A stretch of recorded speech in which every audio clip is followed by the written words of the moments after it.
probably are yelling at me big time right now.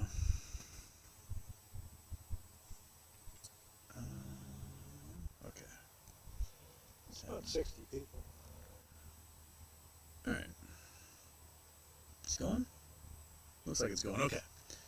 I apologize. I'm late. I was distracted because you guys keep sending me so many messages that, oh great, my mouse stopped working? No! Come on. Oh, there we go. Okay. Well, touchpad froze for a second. Okay. Double speak? Oh, is there too many sounds coming up? Did my thing oh, it is. Dang it. Off. Okay. Hopefully that is gone. All right. Javier Martinez. I usually the echo, so Javier Martinez sends me a super chat telling me there's an echo going on. Monkey butt, get over here. Come on. Show everyone that you got. Oh, don't get the fly. Come over here. Come on. Show everyone we got a monkey cam going. Come here. I know you can go back in the sunshine in 10 seconds, but you come over here first. Come on. Come on. Monkey butt. Monkey butt. Come on. Come on. There we go. And she's done. Instead, she's going to go under it. All right. Okay. Okay. Let's see here. So what we got today? We got about 2.93 million shares went in the money. Max Payne was about $24. So we're about 3 million above Max Payne went in the money today. That might be enough to give us a little pinch of gamma come Monday, because volatility's been quite low. So yeah, GameStop's looking good for next week. I rejiggered my options. I've got a couple at the money for next week, and hoping to see maybe Keith Gill posts a YOLO update Sunday night, and we get some spiciness coming in for Monday. What's happening? SadBoi, I think, has pretty much finished with his experimentation on CUTR, I don't know how to pronounce that. So I think he was up at some point. It was like $1.50 today at some point. So hopefully he got what he wanted out of that and can move on to other experiments. What else, Monkey? What else? Oh, a whole bunch of options were purchased. We have options for next week, options for October 18th, and a bunch for 2025. All got purchased today in pretty big blocks. So maybe we're building up again towards an excellent gamma ramp with volatility coming. Lots of T35 dates and T13 dates are getting thrown around, and people saying it's going to be next week. People were saying it's going to be today. I don't know. It was supposed to be last week too. So T35 happens to be every day. Apparently, it's supposed to be T35. So we'll kind of see where that ends up landing. I do think next week is going to get a little spicier, and that's what I'm looking forward to. So I still have not set up an intro on this laptop, so no intros. You know, airplane flies, everything goes up. Fabrizio plopped in here as first in case Chad was second. John Castro, yeah, it is Houston. Happy birthday, HW. Michael Steegs, Houston. Do you think the potential rate cuts from the Fed can be bad for us, GME and other stocks? I think it could be bad for everything. At this point, you don't cut rates until either you're seriously threatened with a recession or in recession. If you cut rates now, there's going to be a whole bunch of cash going into the market, a whole bunch of liquidity, and what do they do with that? They buy shit up, and prices just start to skyrocket again. The fact we've got so much money in private equity right now is just insane. And all that money is looking for anywhere to put it, right? So, you know, your houses are expensive because private equity is buying them all up. Your cars are expensive because private equity is buying them all up. Like, stock prices will go bonkers, completely counterintuitive to all the fundamentals of the market. We already have the Buffett index at over 195%, which is like massive danger zone. That's higher than dot-com bubble, higher than 08, higher than any time in recent history.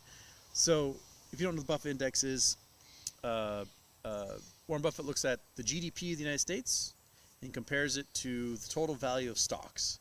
And anytime you're over a 1-to-1, and we're at almost 2-to-1 right now, you're in danger, and it's time to sell everything because this whole thing's going to collapse. If you're below, the value of all the stocks is below the GDP of the United States, then it's time to buy because they'll become parity at some point. So it would be a really dumb idea to lower rates. It just would. You have to get that pain in there. You have to have some private equity blow up. That's going to be healthy. Otherwise, you're going to get into that massive boom bust cycle, and we don't want that. We want everything to kind of go up over time with growth, recession, growth, recession, growth, recession, growth, recession. Instead, we're going to get giant growth, depression, just like we did in the 1800s and early 1900s. We've been capitulating on regulation, and we've been listening to folks that want the good times to keep rolling, and the good times can never keep rolling. There's always a correction at some point. So here we are. So yeah, Canada lowered the rates last month and are now in a giant shit show as a result. So don't be like Canada on this. Diaz Perk, Houston, happy birthday, Houston. With your biggest tin hat on, what would be the best case scenario the RC could do?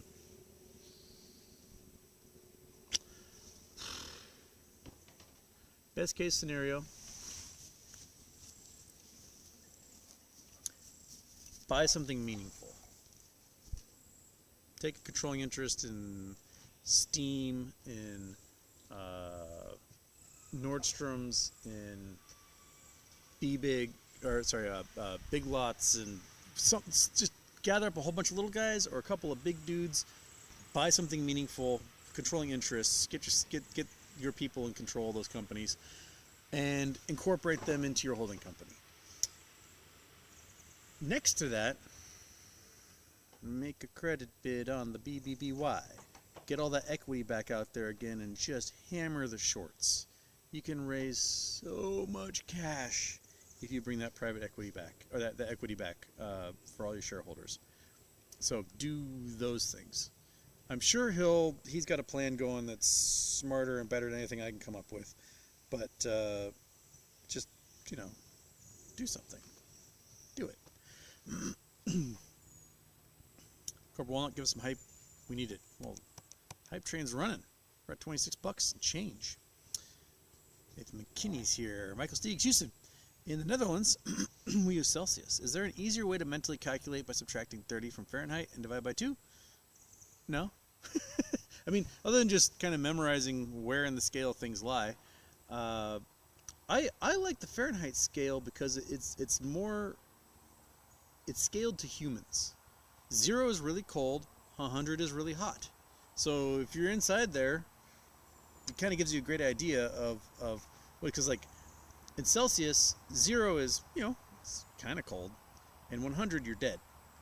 And that's but like you're dead for about 40, 50, 60 degrees in there.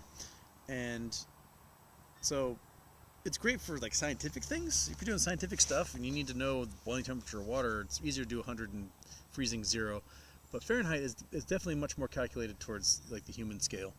So 0 you're cold, 100 you're hot. Anything above or below those two extremes is crazy.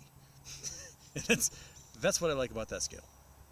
But no, I mean, you're right. Subtract 30 divided by 2.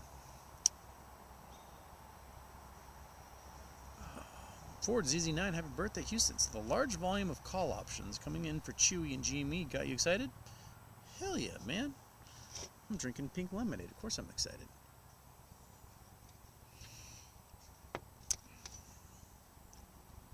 By Kudon, anyone made out like a bandit in broad daylight today? I'm sure a few folks did. Copy and paste. CCP says China to ban short selling effort to curb market manipulation by U.S. financial institutions. The whole world is getting on board with with banning. Like, what they're doing is they're just banning straight up short selling, which, you know, short selling has its place. What needs to stop is the naked short selling. But in order to curb the naked short selling, I think they're first starting with banning short selling in general, getting all those folks out of the way, and then they can focus on like narrowing the scope after that. That seems to be what South Korea has done, and Thailand has done, and so yeah, I think you're right. China also has a gigantic banking crisis going on, and that banking crisis is not too different than our banking crisis. It's just more immediate. So all of these teeny tiny little community and regional banks are getting vaporized. So they're setting up these shell corporations to sort of like absorb their assets. But China has one big problem beyond our problems, which is they don't have insured deposits. They have a fractional banking system like we do, but those deposits are not insured. So when a bank goes under, that's it. Your money's gone. Poof. It's like 1929.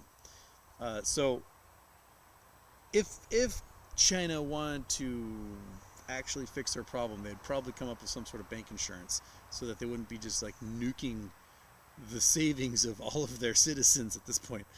But yeah, there's tons of stories about people. They go and they're like, I need to withdraw money, and the bank's like, we don't have any. People are like, well, where's my money? They're like, it's gone. Tough shit.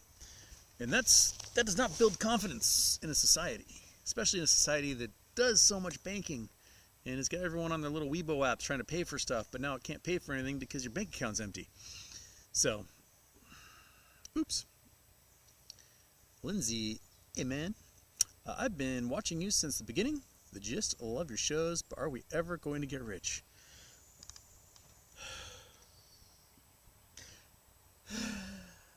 I would have thought this would have been over by now, personally. They dragged it on way longer than I thought they would. Getty Got's here. Hey, Getty Got. I haven't seen you in a while. Copy paste. Black Udon will henceforth be known as Chapagetti. Apologies in advance for any inconveniences. That's because anyone like Chapagetti. Okay. Chris Taylor, Houston, in chat. What are your thoughts on NuLabs published study results of 93.37% accuracy with the device? Is that a good thing or a bad thing? That is a really, really, really good thing. Basically what they're saying is they nailed it. They absolutely nailed it 93.37% of the time. The regulations that the FDA has for glucose monitors, similar to that, like the constant ones you just have people plugged into their bodies and stuff, the invasive ones, is 95% of the readings must be within 15 to 20% of the actual blood glucose reading. So basically get 7.5 to 10% on either side 95% of the time. And what NuLabs showed was this 93% of the time. And that is really, really, really, really, really good. So I don't know what I read through the data, and I don't think they showed what the margin of error was at the 95% readings. But if they're at 93.37% and nailing it, then I think that they're probably going to be pretty okay with within those appropriate margin of errors at 95% of the time. And for something that's a continuous monitor, right? Like it's going beep, beep, beep, beep every couple of seconds or something. If you get outliers 7% of the time, the monitor is going to be able to go, all right, that we don't care about that, and give you and just present you with those accurate readings. So that's all extremely good news. They had a big jump today, and I think it's because SadBoi bought a bunch. So he looks like he's trying to become a one man juggernaut at this point. Okay. Grape Nut, happy birthday. Can you run me through what BBBY and GME will holes? Okay, there we go. Can you run me through what BBBY and GME will look like when it's all going down? Will they be one will they be two separate things, or will they be two separate things? What's gonna go on? Can you make an elaborate metaphor? I don't know. I mean, there's several paths it can go down if it works out. We get the hero side of the zero or hero equation. It could be, here is your shares in Baby, right? Maybe they did some sort of crazy deal and all this backdoor stuff, and they now own BBBY Baby. So here are your shares in BBBY Baby. Congratulations, they're worth X number of dollars. Cool. Shorts are still screwed. Shorts got to come up with those things because it's now worth much more than what they were shorting it for. It could be, hey, a group of 7 companies absorb BBBY Baby or the Knowles out of DK Butterfly, and you now have equity in all these companies. It could be, we sued the board, they agreed to an $11 billion settlement, and now you got cash. It could be, we absorbed them, brought them into GameStop, now you have GameStop shares. It could be a whole bunch of different things. All that matters is that those Knowles are worth a lot, and the equity that results from absorbing those Knowles is worth even more. So that's what matters. And a metaphor,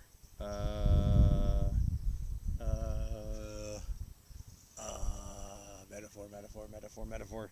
I don't know if I have a metaphor for it. I don't know anything that's similar to that. Like, I know. Voltron, or Power Rangers, or the Transformers that like create little individual dinosaurs, or like construction equipment. You got all these little individual dudes, and yeah, they're big and strong and smash. But when the enemy comes along, they always try. Captain Planet, they always try to fight them individually, right?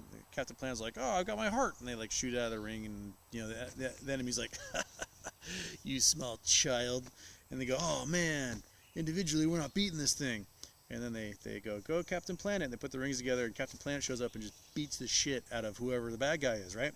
Same thing when Voltron forms. Same thing when the Power Rangers always do the hi-ya, karate, and then all of a sudden some like monster shows up. They gotta like, get in the little ships and combine and make a giant robot.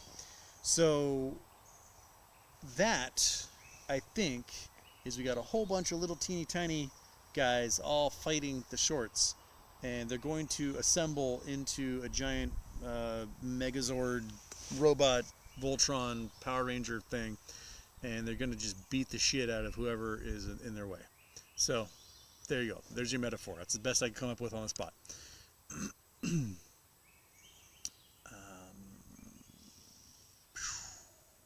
Mario Valdez, Houston. Glad Monkey Butt made it back safe. Me too. She's in the sun just baking away over there. I took the kids to the Dodgers game on the 4th of July, and holy crap, Los Angeles has turned into a dump. Can't even do the Hollywood Walk because everything is closed up and graffiti on.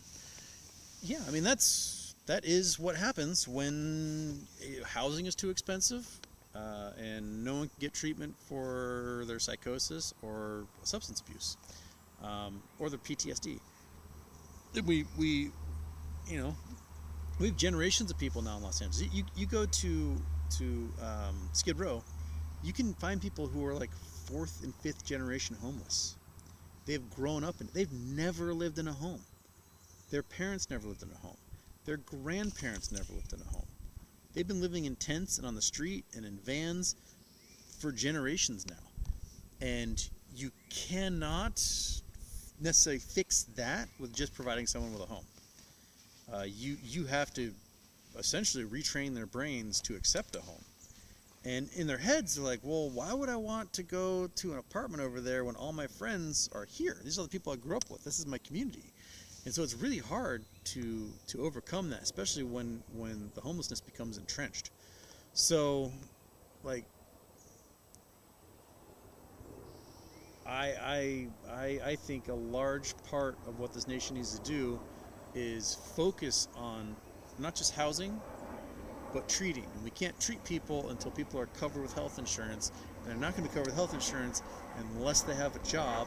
And if they don't have a job, they're just going to be homeless. So we just need to get everybody who needs it the treatment they need, and get rid of all these stupid bureaucrats and administrators that make everything so expensive, and just make all doctors and nurses and therapists on salary with the U.S. government. That's just the way to do it.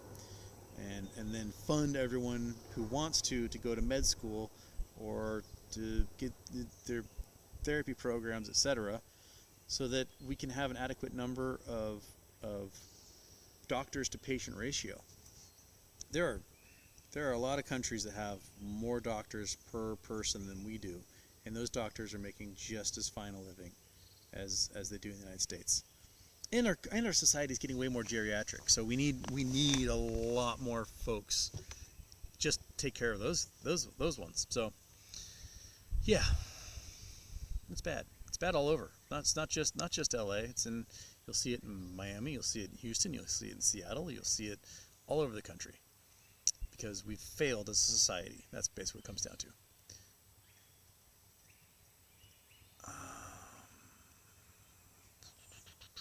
Just from Dax, if Trump wins, would Ken Griffin become Treasury Secretary? It depends on if Ken Griffin is going to help fund Trump's campaign. Ken Griffin basically said, I will fund your campaign if you choose the right VP. And Don Jr. said Nikki Haley's no chance of being a VP, and that was who Ken Griffin was funding in the primaries. So if Trump's a dumbass and doesn't pick someone that Ken Griffin likes, Ken Griffin's going to withhold hundreds of millions of dollars Trump could use in the campaign in the waning months here. So it's all going to come down to that. If he donates big to Trump, he probably will become Treasury Secretary, and you'll probably hear Trump shut up about shorting happening with DJT. So because he knows what side of his bread is buttered. No, don't go to prison for the rest of my life. Hopefully make some money before I go to prison. Those are two options that he has.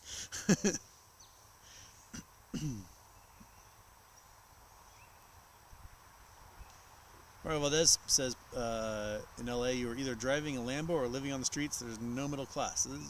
Middle class has definitely been stripped away, for sure. Oh, okay, sorry. My chat just reset here. Charlie Brown teacher sounds. Wah, wah, wah. Wah, wah, wah, wah, wah. Number letters. Houston Wade, the God. Andrew VH, much better. Thank you. That's when I fixed the sound. Catalyst, did I miss something? Why NuLabs is down so much recently? Well, NuLabs went up today. There was a boost today. What was the boost today? Let's look at my quick little doodad here.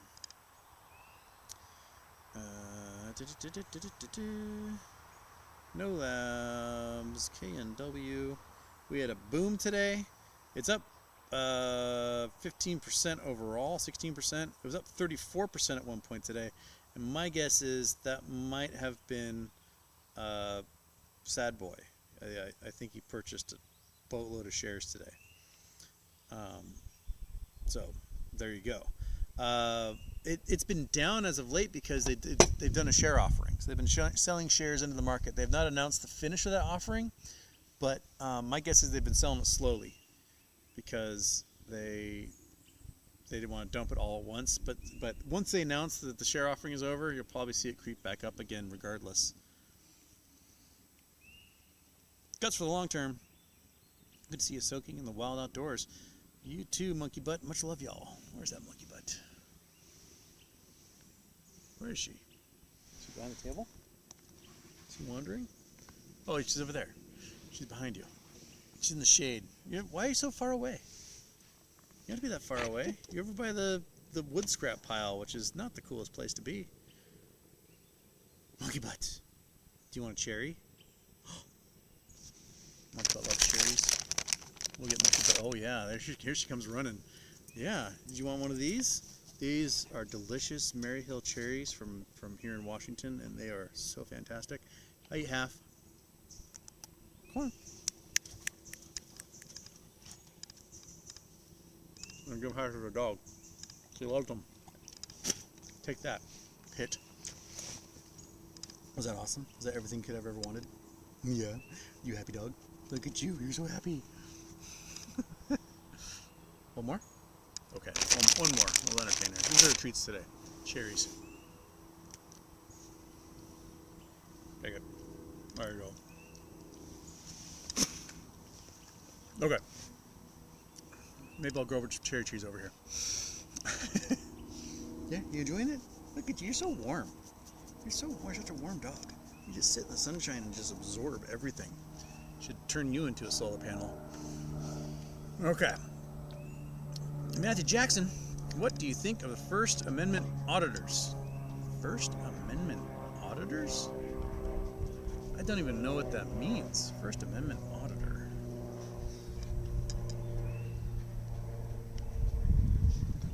First Amendment auditors. Are individuals that make videos of their encounters with public employees and officials. Auditors will typically enter public property, camera in hand, start filming, asking questions about identifying themselves, without identifying themselves, explaining why they are there. Huh?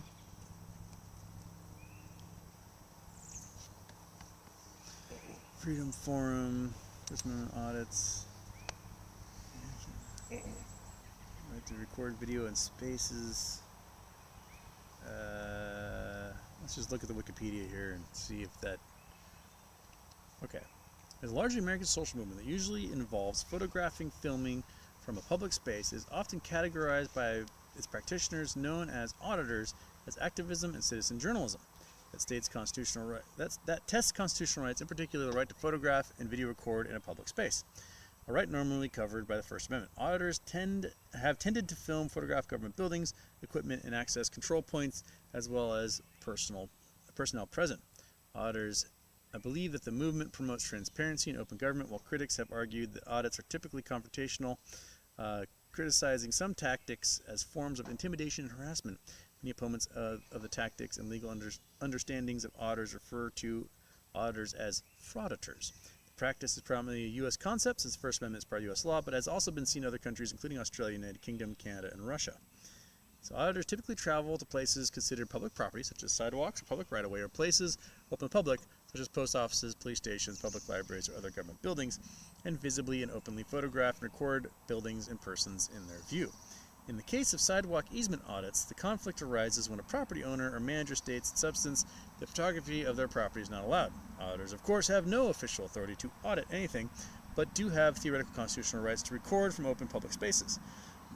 The laws regarding public forums come into play in these situations and often the flashpoint of contention. Sometimes auditors will tell property owners upon questioning that they are photographing or recording for a story, they are photographing or recording for their personal use, or sometimes auditors don't answer questions. Oh, I was reading, okay. Some of these guys are total douchebags. I was reading recently about, in Truckee, California. There's this dude who's one of these guys, and he's like standing in the doorway of a store, right? And the owner's like, "Hey man, what are you doing?" The guy's like, "I'm just filming." He's like, "Well, can you move so that my customers can come in and out?" And the guy and the dude's like, "No." And so the guy's like, "Move, you're affecting my business. Just move out of the way." And the dude's like, "No, I don't need to." And so the business owner like moved the camera out of the way, and the guy whipped out pepper spray and pepper sprayed him and inside the store, and like all the customers came out like crying and tearing, and then the dude's like been spending his time trying to like get his little Nazi followers to put death threats on the business owner in Truckee, and it was a crazy story. So if that's what they're doing, then no, fuck those guys.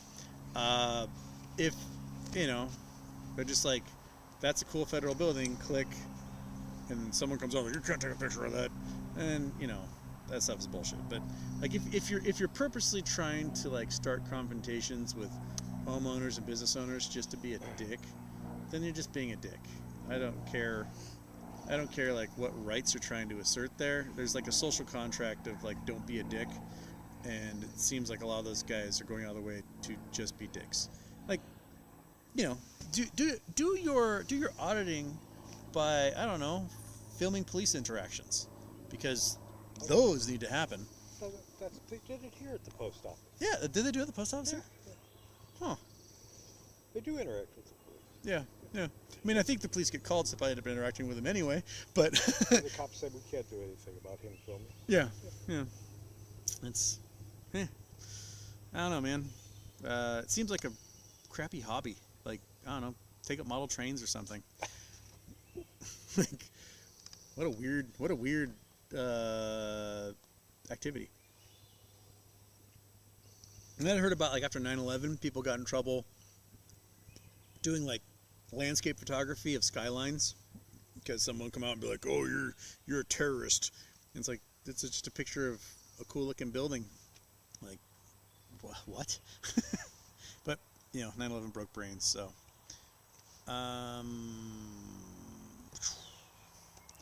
Citizen 54, crystal ball time. Does Biden drop out? If so, who gets the nomination? Harris seems like an obvious pick. Who would be a strong vice presidential running mate?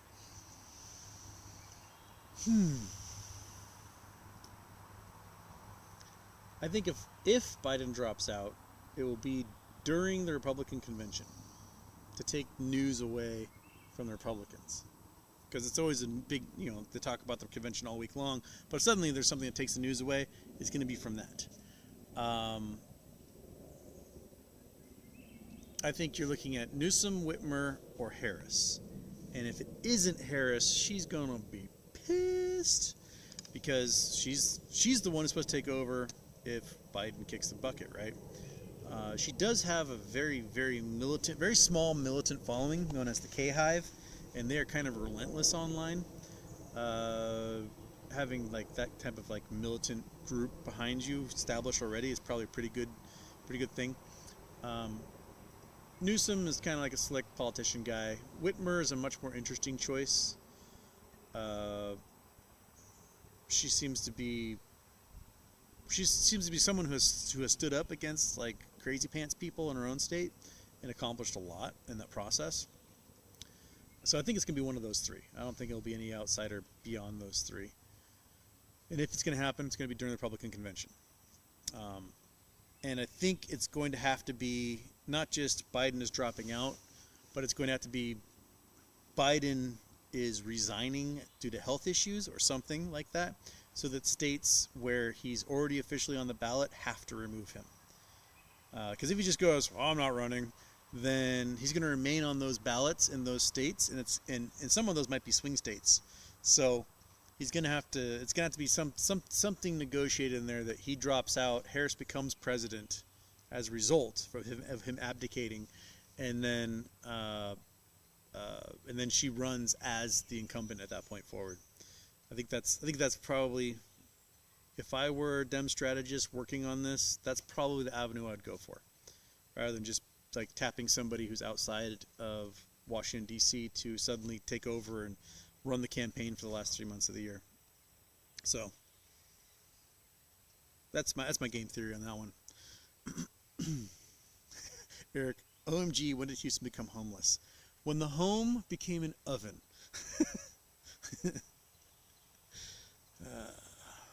Superb wants Jon Stewart for venture capitalist. I think you mean VP, but I'll take it.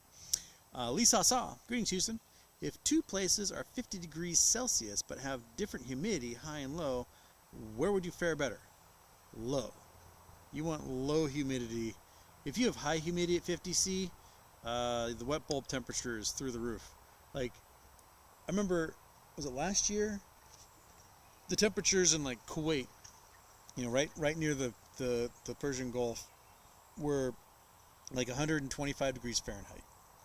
And due to the humidity of how much water was evaporating off the Persian Gulf, the wet bulb temperature, the temperature that it felt like was like 163 outside, which is, that's a temperature you put food at so that bacteria can't grow in a hot station at a buffet.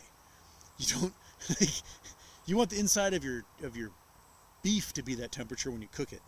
So you're not going to fare too well in a humid situation like that.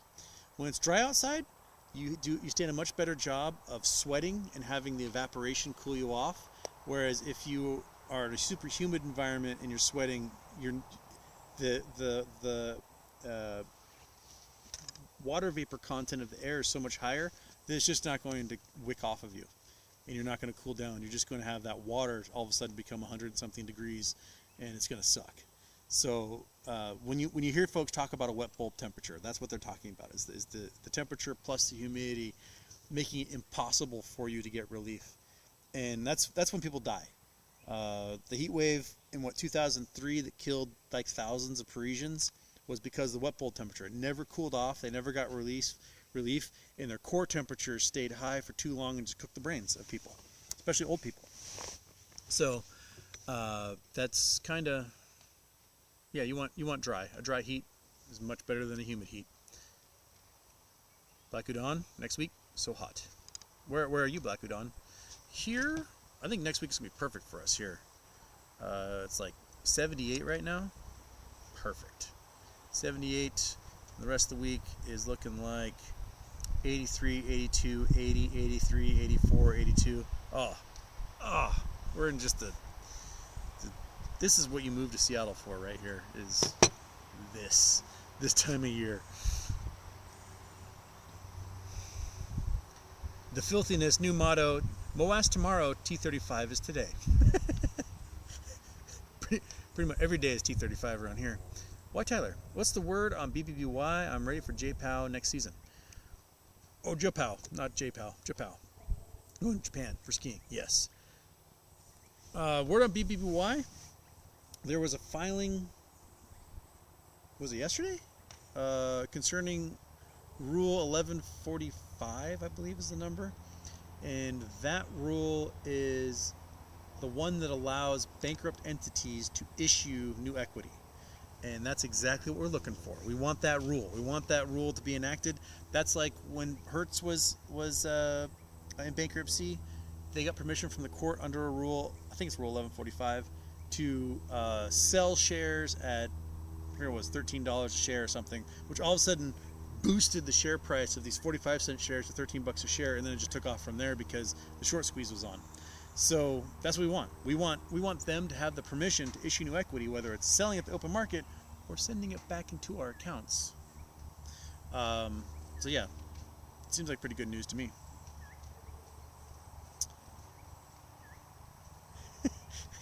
Houston either just finished a rant I missed or he got a sunburn. I am a little red, I'll be honest. I have a convertible now, so I have sunscreen in there, but it still beats down you day in, day out. Frozen State Productions. If we're living in a simulation, what is the advantage of breaking out of it? They make a Matrix movie about it? I don't know. Julius, Miami. Poor people in Houston still in the dark. Yeah, Clearpoint Energy has dropped the ball so hard. The state government of Texas has dropped the ball so hard. There's what, 2 million people still don't have electricity?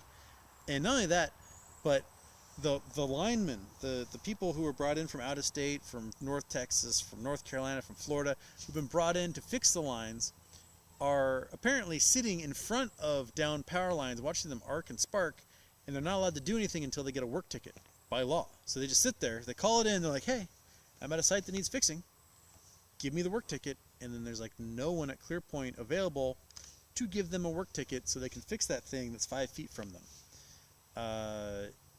It is an absolute failure in management, emergency planning, coordination. Just biblically stupid is what's happening in Texas right now. So, man, they get their shit together. I don't know what it is about Texas, but you guys really you choose the worst government in the entire world, and then that government gets you killed every year. Just they fail miserably and kill thousands of their own residents, and then everyone reelects them again, going, well, at least they're not like homos. And that's it. Like, you are shooting yourself in the foot out of like this fear of gay people existing, and that seems to be, and rape victims getting an abortion, and then you'll just like gladly cook in a heat wave or freeze in a polar vortex and have the most incompetent electrical companies in the entire world mismanage everything. It is phenomenal. Like, I don't know anywhere else except for maybe Puerto Rico that has done as poor a job in emergency management. But even Puerto Rico declared a state of emergency and was asking for FEMA relief and things before Maria hit. So that response is a lot on the federal government at that point. But in the federal contracts, like, they awarded those contracts to Elon to do stuff for the power supply, and he didn't do shit. Anyway, but Texas didn't declare a state of emergency before Beryl came in, which you're supposed to do, and he asked for FEMA and other assistance, and they just didn't. They waited like 4 days, like, oh yeah, state of emergency, because the governors in South Korea pretending like he's responsible for the CHIPS Act, and the Dan Patrick, the lieutenant governor, is just a moron. He's a knuckle-dragging, mouth-breathing dumbass, and that's what you're stuck with. So, you know, just go for people who are competent. Like, almost at this point, regardless of politics, if you just elect somebody who's competent, when emergencies happen, it will get fixed, and you won't be cooking in your house in 100-degree weather with 90% humidity, with no food, no water, and no fuel. And Texas, hook your grid up to the national grid already. Jeez, knees, like, why do you have to be on your own? Even Washington State is connected to another country. We're connected to Canada as well, so we can send energy back and forth to each other. And BC can sell energy into the United States. Texas, you don't have hydroelectric dams. Yeah, you got some solar panels and some windmills, but other than that, you are like burning shit. And it's so much more efficient if you can like get energy from people who have excess energy, who do have like hydroelectric dams and stuff like that, than it is to just burn shit all day long. So,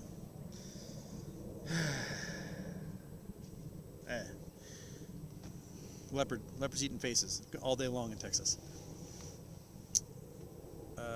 Sarith Decado, I got lucky. I got power back within 2 days.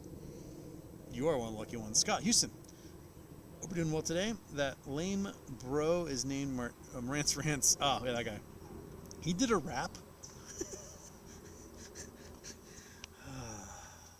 He did a rap. Oh my gosh, that's who did. All right.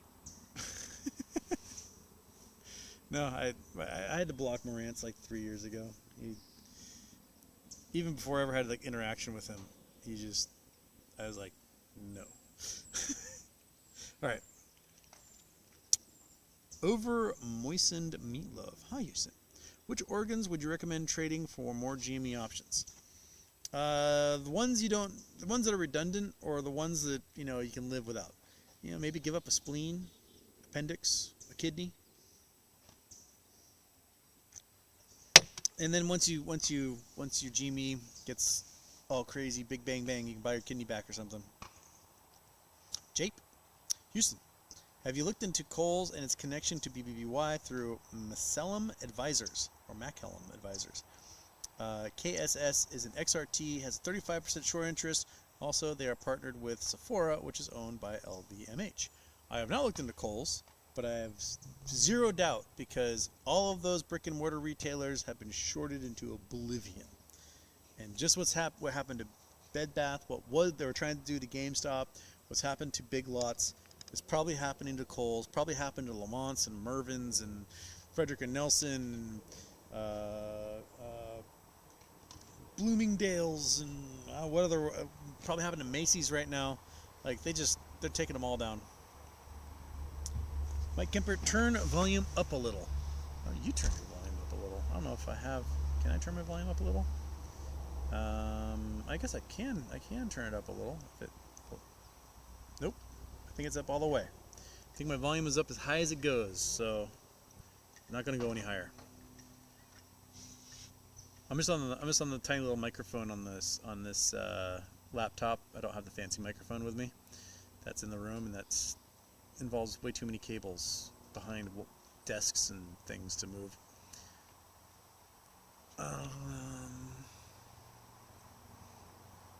Chris Taylor asks, "Hey, got any Sears intel worth sharing?" I'm always looking for good Sears intel. Hey, monkey butt. Hi. Should I mow the lawn this weekend? The dandelions are quite crazy right now. Plus the spot. There's like a giant dead spot where the slip and slide was, but all around it, the grass is like 3 inches higher than the rest of the grass on the lawn because it was just getting watered all day on the 4th of July. So, but there's a nice dead tiger stripe, 50-foot long dead tiger stripe in my yard right now. I don't know if you can see it from here. Let's see if we can see the dead tiger stripe in the yard. It's right along there. Hello. Okay.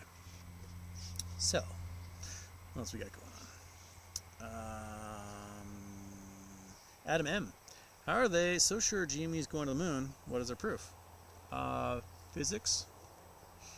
I mean, it's oversold. It's oversold by hundreds of millions of shares, if not billions. And all these, probably billions, just looking at the size of some of these swaps. So, let's say you, Adam, you borrowed 1,000 shares when those shares were worth, I don't know, $2. And you sold them thinking the price was going to go to zero. You'd make $2 off every single one of those. So you made a whopping $2,000 on that, right? You borrowed 1,000 shares, sold them at $2. You got $2,000 in your account. And you're like, yes. And then that stock suddenly goes up to $480. You now, to go and close your position, you have to spend $480,000 buying 1,000 shares. So now you've lost $478 a share. Okay. Now let's say you sold 1 billion of those into the market at $2. You made $2 billion. You're like, hell yeah. But now that stock price is at $26. You now owe $26 billion on that little play you made. You're underwater. You got to go on the market and buy it. You got to go buy 1 billion shares at $26 each. The problem is when 1 billion share volume hits, right? The price is going to be $26. The price is going to be $26,000. And because that price went through the roof, every single solitary other market maker and hedge fund who did exactly the same thing, they all now have to go on the market and buy that stuff, and you are in one hell of a Moash short squeeze. You are on the moon. So that's, well, not you, Adam, because if you shorted it, but everyone else who owned the shares after such a short, they are on the moon, drinking Tang, hitting golf balls, trying to pull dust out of every orifice they have. Branding Howard, forget all that. I don't want a null. Just let me keep buying, holding, and trading. Well, okay. Ultraman. Zara Yisrael? Any way to buy BBBY bonds? No. I think the last brokers that was still allowing you to buy them was IBKR, and they stopped, I don't know, a month or two ago because they're scared that there's too many naked bonds and there's a lot of money going to be owed. But the bond price has been going up, up, up, up, up. I mean, there was a time you could buy $1,000 bond for a couple of pennies, and now the bonds are trading like $50. So that's telling me that people are expecting this to get paid. Eddie Goss says nothing new on Sears I know of. Noted. Tampa Bay Buckeye Monster Movie Weekend. I have no idea what's out right now. Zero. Is this? No. I think Deadpool comes out the next week after. Why, Tyler, I would love to buy a boatload of NuLabs, but I'm still waiting for BBBY attendees. Ditto. And Getty Got says, hoping for Sears news and BBBY news to drop at the same time at some point in the future. Keep those fingers crossed. G-Font, facts. If you are a male growing up in the 90s, the Pink Ranger was your first crush. Well, didn't the Green Ranger go into gay porn? So probably for like 5 to 10%, maybe the Green Ranger was the first crush. Wait, was that did we already disprove that one? I can't remember. I lost my spot again. The whole thing just reset.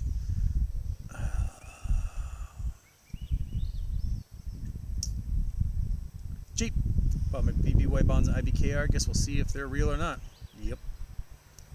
Used to need chipping green out there. I could probably put one in. I got enough space. I can chip pretty far. Like from this corner over here to over the orchard over there is probably 200 feet. So, you know, you can do that. Get like an 8-iron and put it from one end to the other. If you miss, it goes to sticker bushes. The ball's gone forever. But you know, or you knock like an apricot or an apple off a tree. But or go the other way.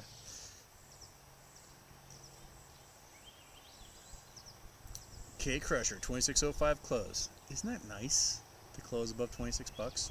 Feels real good, doesn't it? Feels real good. Brandon Wells is here. Tampa Bay Buckeye says Ken Griffin, professional criminal. Congrats, you piece of shit. Agreed. Dizzy looks beautiful out there. It is beautiful. It is absolute bluebird. If you look up there, that's just blue sky up there. There's not a cloud in sight. It's just perfect temperature finally. Much better than 98 degrees on Tuesday. That was pretty gnarly. 78 is perfect. Absolutely just best activity weather you could possibly ask for.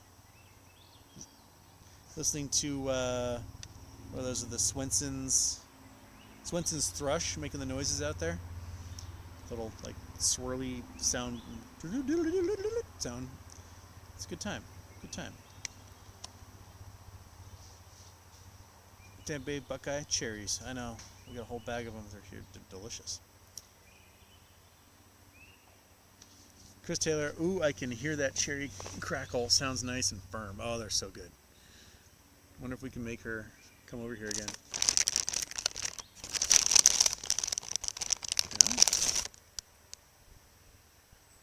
Yeah? Yeah? Does it interest you? Huh? One more. Gotta get up in the cherry zone. Yeah. Gotta be all smiley dog. We'll do one more cherry. Wait. No, that one's got a smush spot. Oh no, monkey, back here. Get back here. That one has a smush spot on it. We don't do the smush spot ones. Come back up here. There we go. This one doesn't have a smush spot.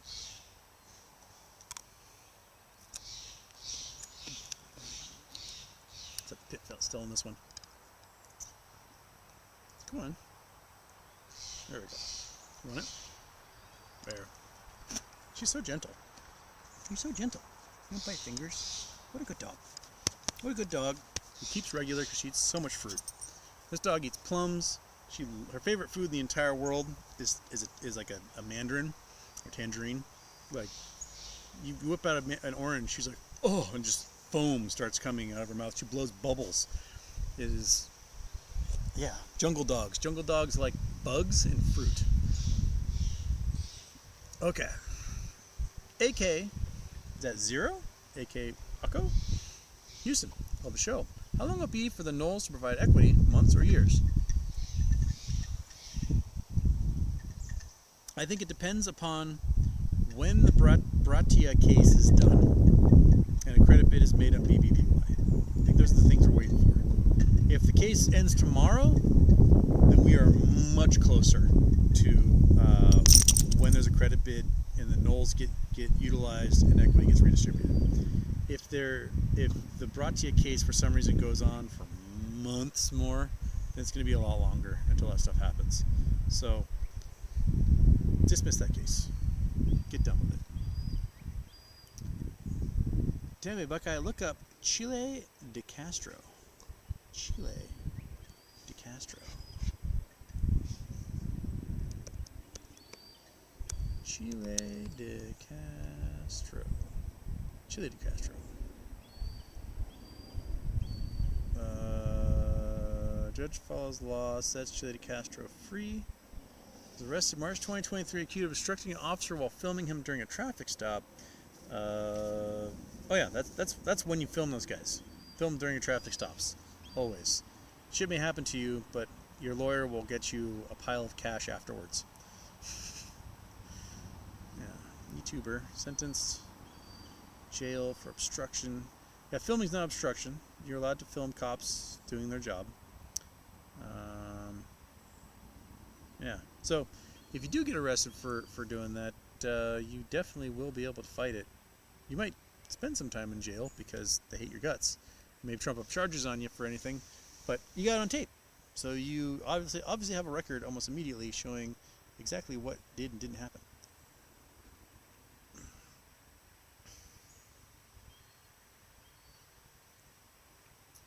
Sammy Buckeye is going to sue the shit out of Nevada.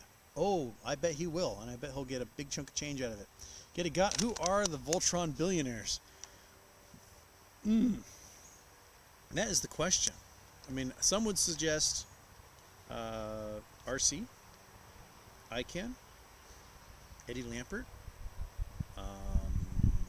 and then anyone happens to be surrounding them in that would be the Voltron billionaires, I'd bet. There might be some Nordstrom family people here on the south end of the island that are part of that. I don't know. Croy says SBF literally did the same thing as Ken Griffin. Yeah. Selling things they don't have. It's illegal if you do it with property, like crypto, but not if you do it with securities, like stocks, apparently. Rody Life says Houston. Wave. Oh, and then get it got Cohen, ICANN, Lampert, Musk. I don't know if Musk is part of this. Musk will give lip service, but in the end, he's friends with Ken Griffin. Ken Griffin invested in his purchase of X. Yeah, I think Musk is for Musk, and will, follow around because he wants to be liked. But I'd say Cohen, ICANN, Lampert for sure. I don't know who else would be in there.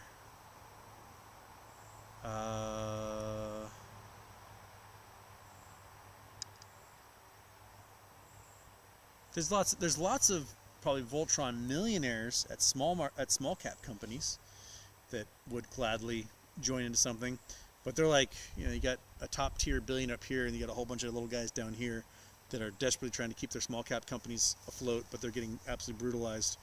So maybe that's where Larry Chang comes in. Larry Chang is sort of like the leader of the small cap millionaires. He's their champion. Sujo Kozenik. How many 719 options for Chewy? GME, please, thanks. Well, let's okay, go to scene. I gotta reset the Chrome again. Okay. Boom. That's the Chile de Castro. That's the one we want. There it is. Okay, so we got to go up here, and I think I've got Chewy loaded in here. There's July 19th. Get out of my way. So Chewy for July 19th, not much below current strike price, but there looks like there's a bunch up leading up to 30. So we got a lot of people betting there's going to be some volatility next week. So we got 6, 7, 8, 9, 10, 11, yeah, about 2 million shares worth in Chewy for next week above current strike price. On the GME side, GME side, there we go. That's this week. I want next week. On the GME side, we got, come on, we're going, come on. All right, we have a bunch that are in the money right now. We have a huge number at 25, a really huge number at 26, and then some big numbers at 26, 27. So we've got 30, 43,000. So 4.3 million shares just between $25 and $26 that are in the money for next week. And then after that, we have a boatload at 26.5, a boatload at 27. Oh, remember, looking on the wrong side here. That's just volume. Dang it. Look at the wrong side. Sorry. We have 3, 15, 20, about 30. Okay, 30 or so. From 24 up to 26. And another big jump here at 30. And I think that's the big one. Oh, another one at 40. Pretty decent size. And probably a bunch of lotto tickets at the top, right? Yeah, 15 at the top there. So we've got 3 million shares currently in the money, and the potential for another, we get up to 30,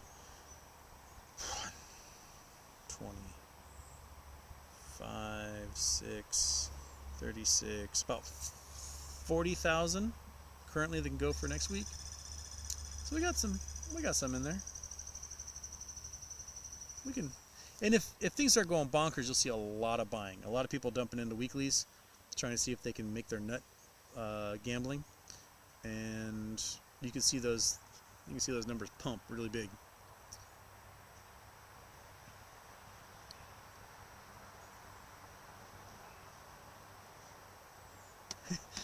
Tampa Bay Buckeye says, "Come to Tampa, I will give you a running example of humidity."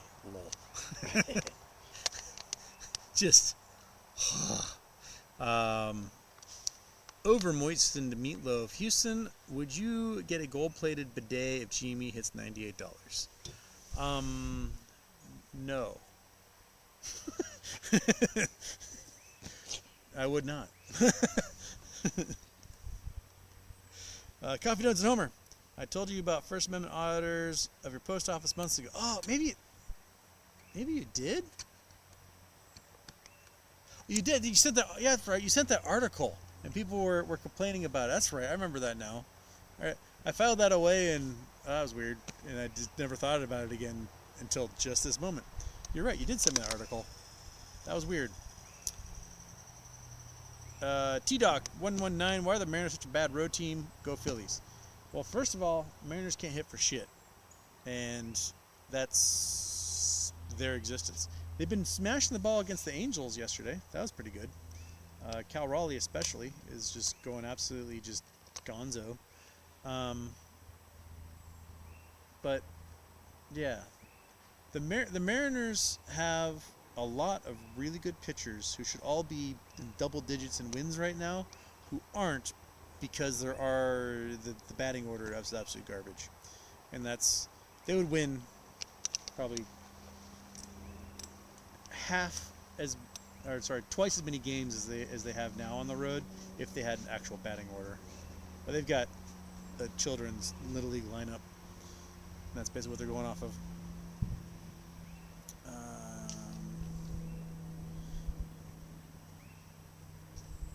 Octang Clan,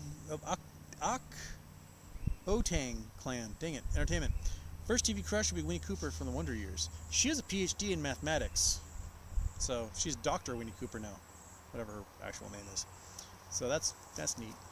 Oh, did you hear that boom, monkey? You know, you're concerned? Don't worry about it. It's just like a backfire or something. You're cool. I would say first TV crush. First TV crush. First TV crush. Who would have been my first TV crush? I think back to like probably the 80s, right? I mean, I remember I would watch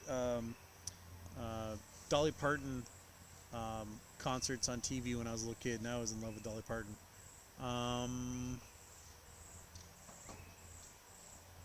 First TV crush. I would say in high school, when Nash Bridges came out, the chick that played Nash Bridges' daughter, Cassidy, I was like, whoa, that's a looker. So I was definitely crushed on her. But I was already like in high school, so it's I think before that, who would have had a crush on TV back in the day?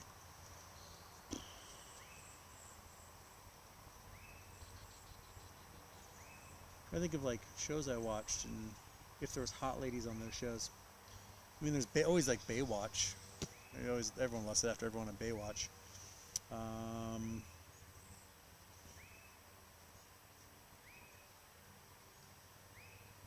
Maybe like Suzanne Summers, Three's Company. That might be up there. And I was watching the reruns when that was on because I don't think it was I was born after the show went off the air. But that might have been one up there.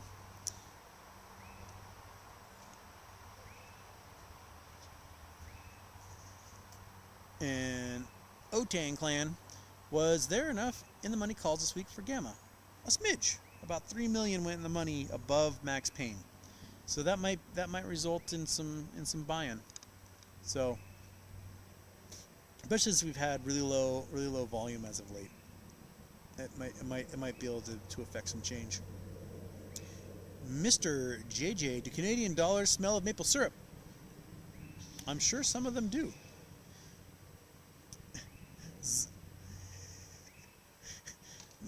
Zara Israel, man, you butchered my name. It's okay. What would you do with 150K right now? If I had 150K right now, I would have bought about 1,000 $26 call options for next week. It's probably what I would have been a complete degenerate, and I would have done exactly that. That's what I would have done, hoping that it would move at least $10, and I could turn that into $1 million or more. Yeah.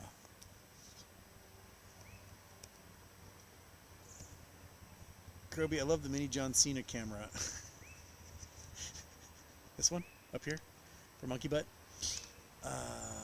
Rupert Trooper, Houston. What are your current GME options play right now? You think anything's going to happen before 719? I have four $26 options at the moment. That's my play for next week.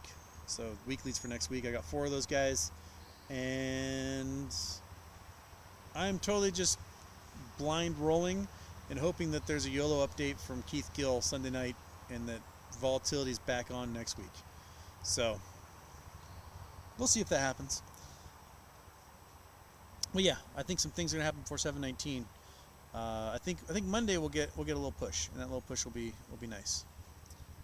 And then I'm off. Houston, did you hear about the 7 trillion that Chinese cities are? Oops, that looks like it's not. I can't. One sec. That one is not translating well here. I can't quite read the entire thing. So we got to go down. There we go. Houston, did you hear about the 7 trillion that Chinese cities are in debt? It sounds like it's tied to all these bank failures.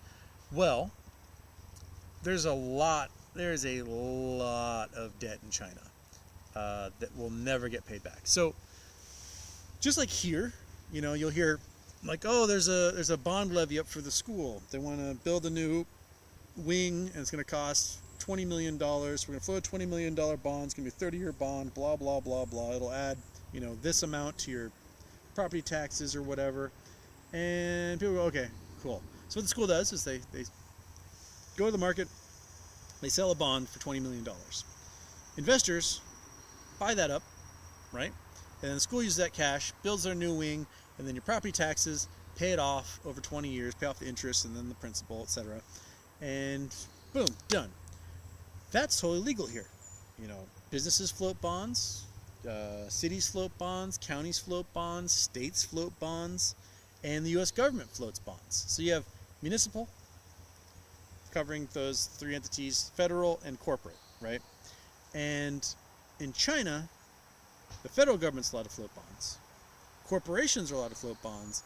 Municipalities are not allowed to float bonds. They are illegal. But China has looked the other way.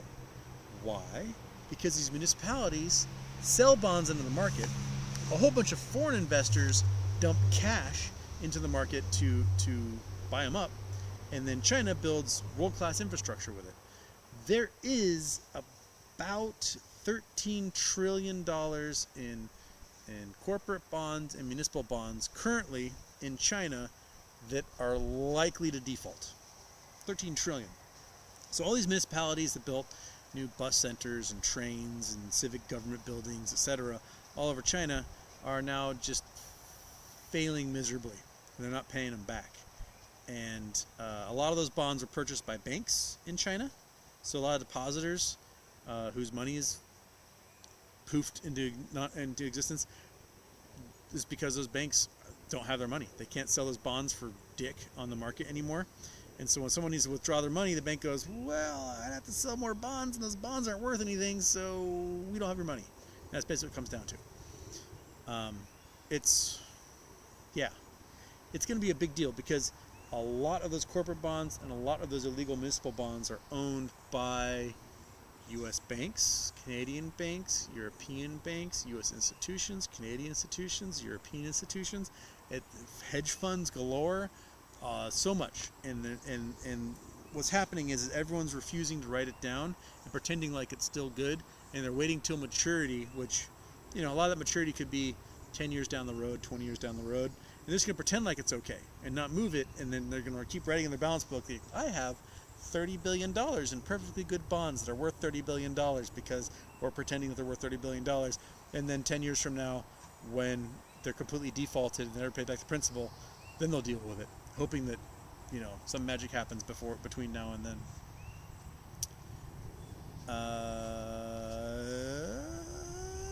Filthiness. Thoughts on Tesla continuing to try to run despite a pay package lawsuit, Cybertruck recalls, delayed robo-taxis, and reduced Chinese market share. Puts looking very nice. There was a stat I saw yesterday from the car dealership guy. He's a pretty good account to follow on Twitter. He pointed out that year over year electric car sales are up like 12%. So that's a pretty good number. You take Tesla out of it, year over year electric car sales are up 75%. Meaning people aren't buying Teslas. They're just not. That's why you're seeing a giant glut of Teslas in the news at all these like shopping mall parking lots and stadiums and shipping, readiness areas and whatnot. And because people aren't buying Tesla, I think the Tesla brand for the average consumer has been ruined, and I don't know if he'll ever get it back at this point. Especially when legacy automakers are starting to make as good or better cars cheaper, and they've got updated designs. If you've got, 4 models of cars, and 3 of them haven't been updated in a decade, they're looking tired, they're looking old. So people are going to get things, like a much cheaper lease on a Hyundai Ioniq 5 that you can get for $200 a month, $300 a month, than spend $70,000 on a car that's depreciated so much in value that 6 months from now you could sell it for $25,000. It's going to be interesting to see what happens to Tesla in that case. They've been promising robo-taxis for a decade.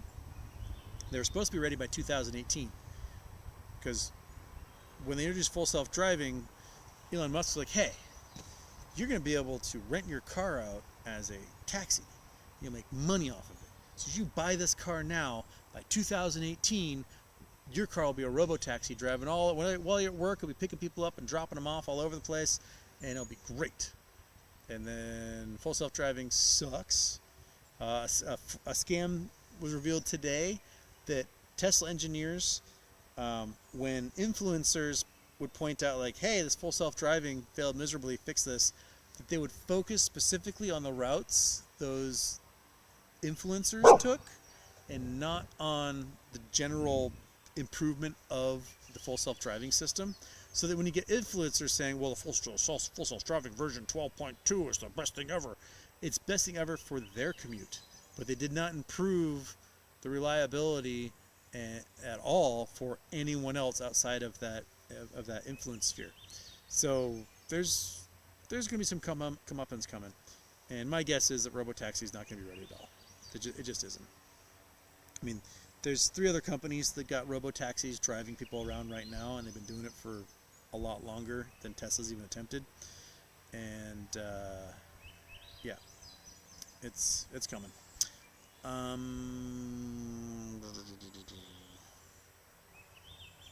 Jeep, you forgot Bernard Arnault, the richest billionaire in the world, the CEO of Louis Vuitton. As one of the Voltron guys, he's one of the guys that Voltron would fight. He's the one that dicked over Oakley back in the day. He wanted Oakley, and Oakley was like, no, we're cool. And then he bought up everything that sold Oakley and then refused to sell Oakley. That right there is antitrust stuff all the way.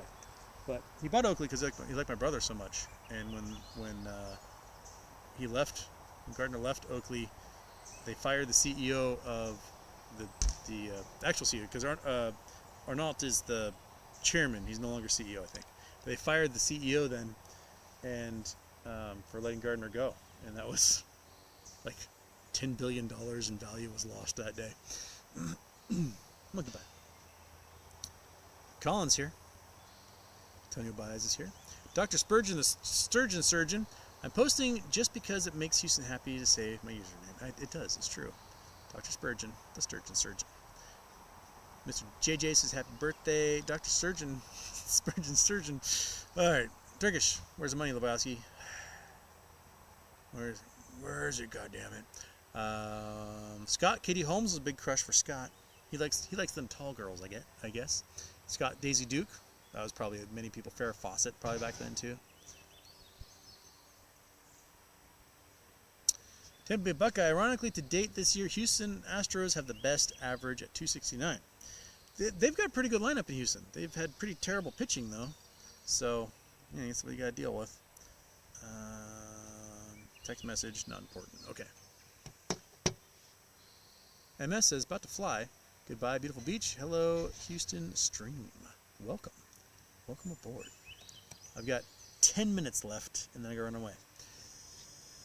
Mr. JJ, did you hear about the Chinese gutter oil? Chinese gutter oil. I know that there was some problem where they used a bunch of, like, chemical trucks, like those big tanker trucks, that had all sorts of, like, carcinogens and stuff in it, and then they started putting cooking oil in them without ever cleaning the inside. That's a scandal that just happened in China. But I assume that the Chinese gutter oil is a different one. Let's see here.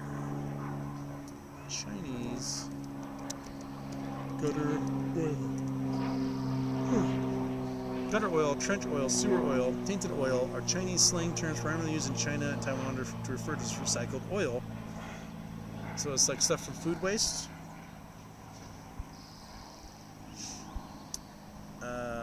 It can be used to describe the illicit practice of restaurants for using cooking oil that's already been cooked for longer than safety codes permit. It can also be used to describe the reprocessing of rancid yellow grease collected from sources such as restaurant fryers, kitchens, slaughterhouse waste, sewer drains.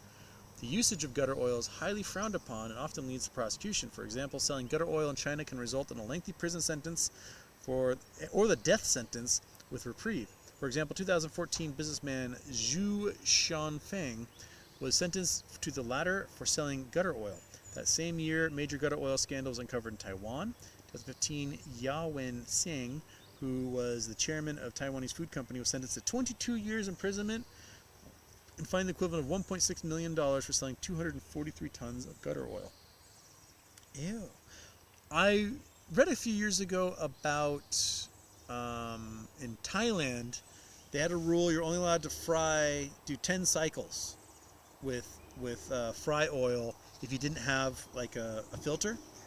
And because I guess food inspectors are coming along, street vendors were like deep frying stuff in this like black tar because they'd been using the same oil for years at that point, which is just like, cook my food in cancer, please.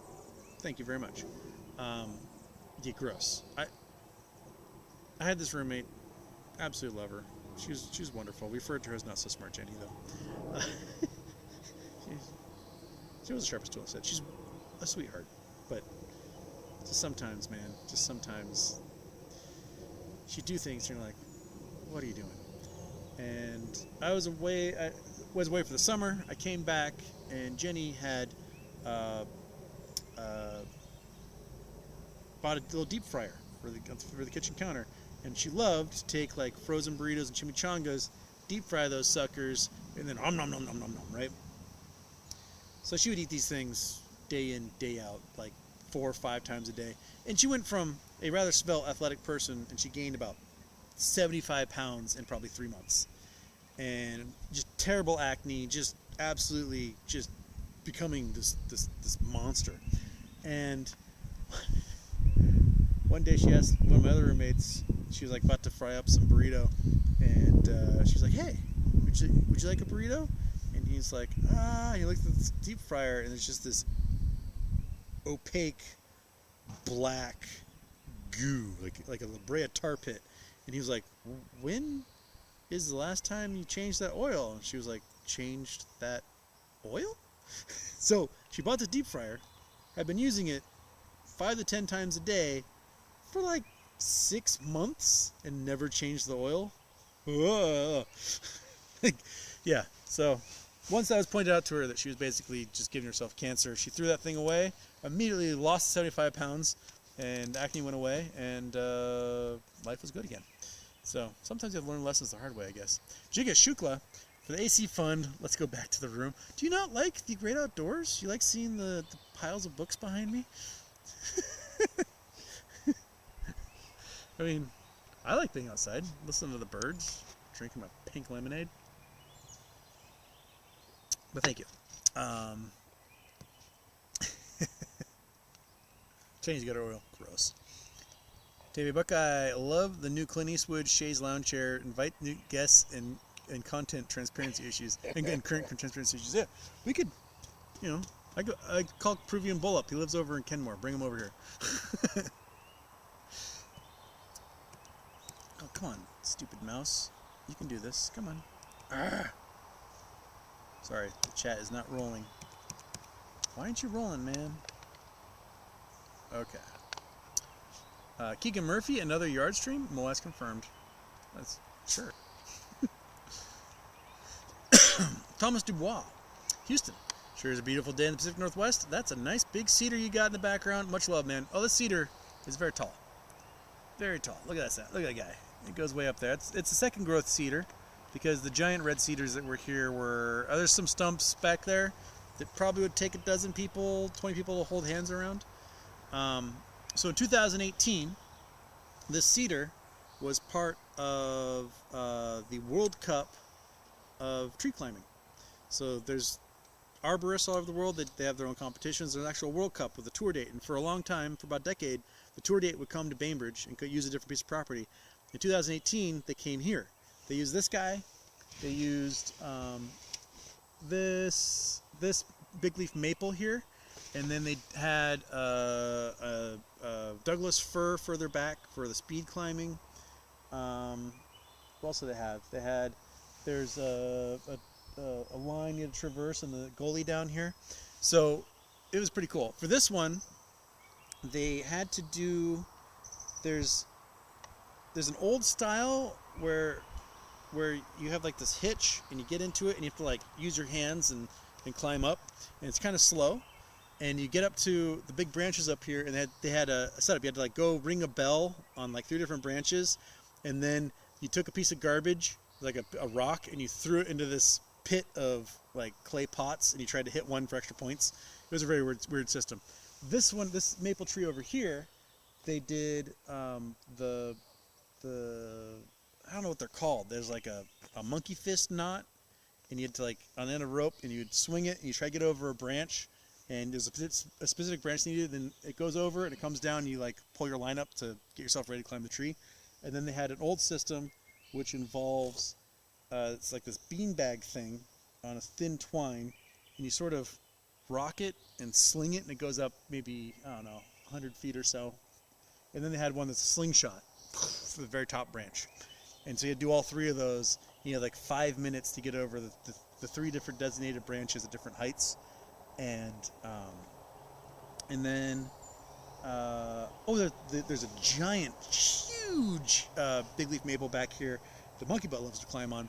And there's a cedar that had fallen over.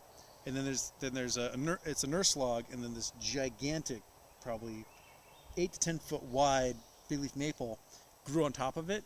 And there's a whole fern forest of epiphytes that are up there. And so they had to climb up there and identify accurately as many as they could of like 10 different plants that are up there. And then they come down. And then there's the big Douglas fir, which was the speed climb. And it's like this weird foot system, and you put your feet in, and you go, and you just like fly up like an elevator up the tree. And you had to rescue a cat that was like 150 feet in the air. And then they had the traverse one, which was kind of hilarious. So it went across a gully, and they would hook themselves up to it, and they had to use this foot pump thing to go along the line across the gully. But you couldn't just go across the gully; you had to go over obstacles. So there was like a power line you had to go over.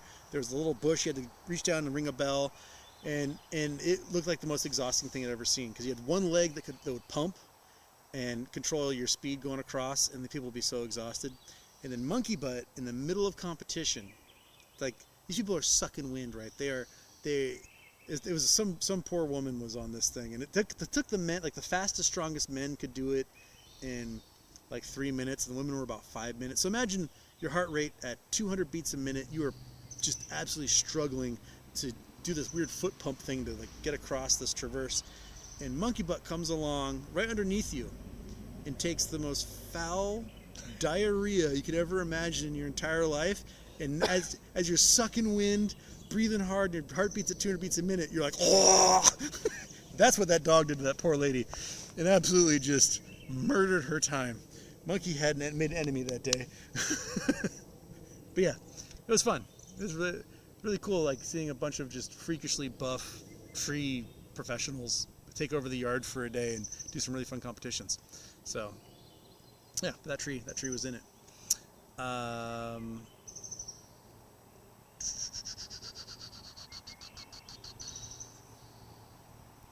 Okay. GL 2023, we have a gopher problem. Okay. Tom Baybuck says, I contacted Oakley to get a duplicate pair that you wear, Scarlet Red, love them. Oh, these guys? These are the Ducati metal plate, and they're absolutely destroyed. I have new glasses that I need to get lenses put in. Yes. What's the empty chair cam? That's the monkey cam, but monkey's right here on the ground, not on the chair at all. Monkey butt should be here, but she is right there. Okay. Oh, it's 4:30. I gotta get going. I'll see you guys Monday, unless I don't know, weird things happen Sunday and we want to do a show or something. But I think I'm gonna spend my weekend enjoying this amazing weather, and yeah, it's all right. I don't have an outro. Crazy moon thing, farting flying rhinoceros, over. All right.